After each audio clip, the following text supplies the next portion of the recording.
Roar! Ew.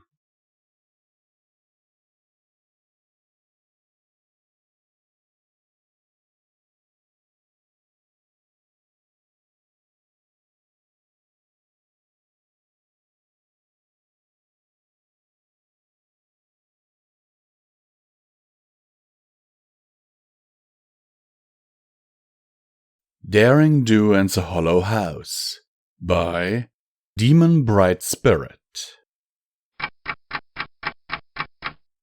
Haunted.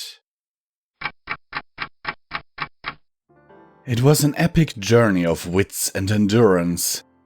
There were sinister foes, treacherous locals, that ever-present sense of danger, but I shrugged them all off. I always do.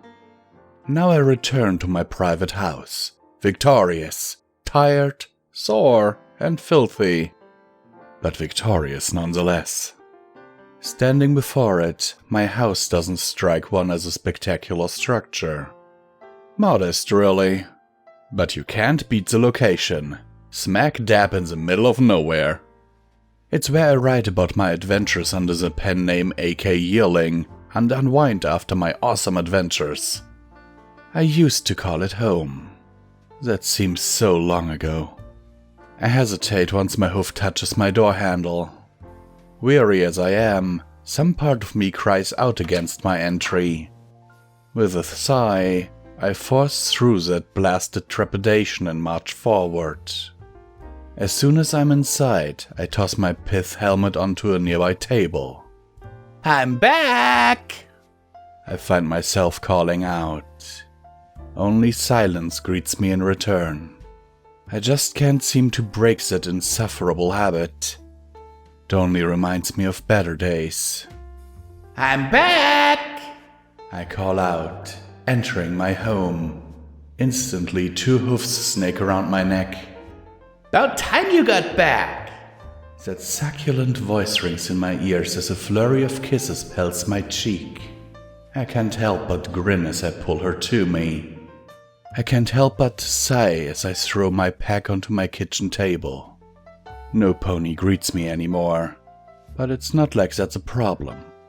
It's not like I've never been alone before. I have been now for so long.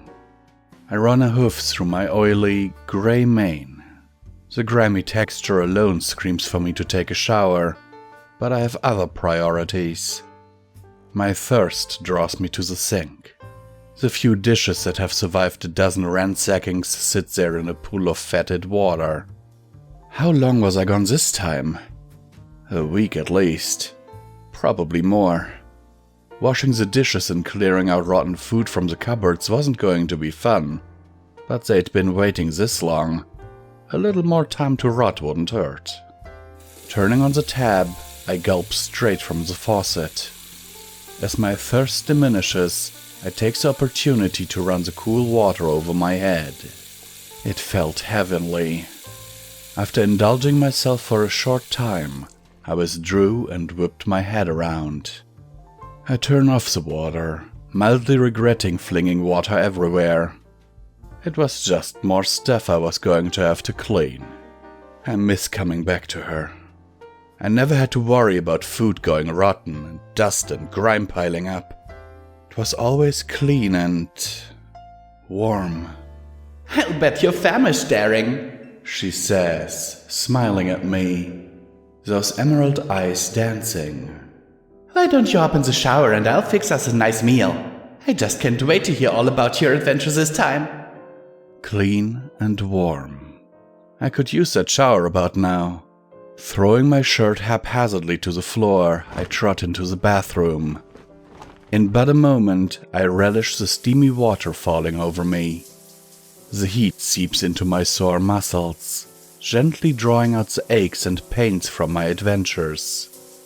At least this delicate indulgence hasn't vanished in our absence.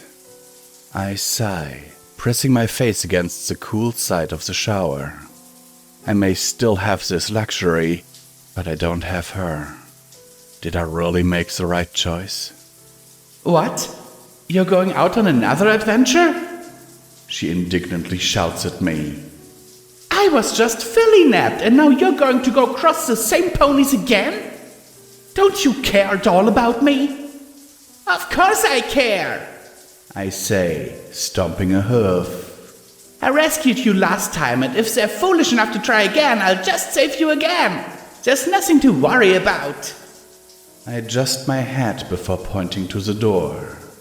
If I don't go out there and stop them, then some pony else will, she says, stepping between me and the door. You don't need to do this anymore, please. We can just make up daring do stories. You don't have to keep risking your life, our lives, like this. Please, daring. I frown at her. I have to go, I say with all the seriousness I can muster. It's more than me and you at stake.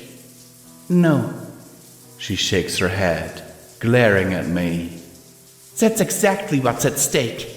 I won't go through that again, daring. I can't. You have to stop going on these adventures. It's who I am, I say, stepping by her and towards the door. I'm daring do. Adventuring is who I am. You know that. I mean it, she says, her voice low and grave. If you go out that door, I won't be here when you return. I have to go, I say, stepping through the door. I bang my head against the shower wall. Idiot! Why in Equestria did I think she was bluffing? My bullheadedness is as much an asset as it is a curse.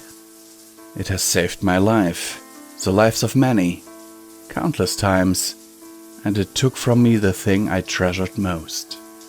Shutting off the water, I give my hide a hearty shake to throw off the excess water before stepping out.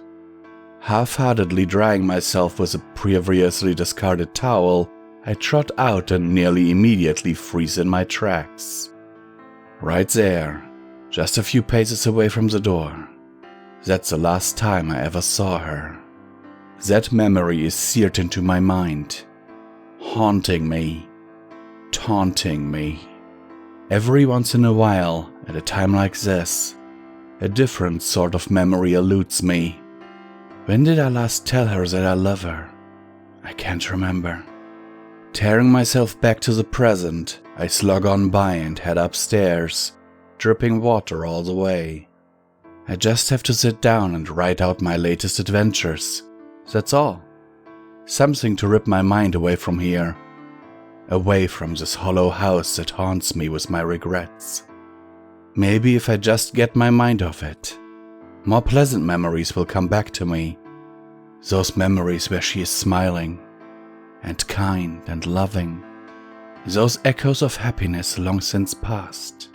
If only I could really believe the lies I keep telling myself. Hello once again, this is Comment Time with Visual Pony, and once again I am not as energetic as usual. However, let me remind you that there are links down in the description that you can use to support PAW Productions.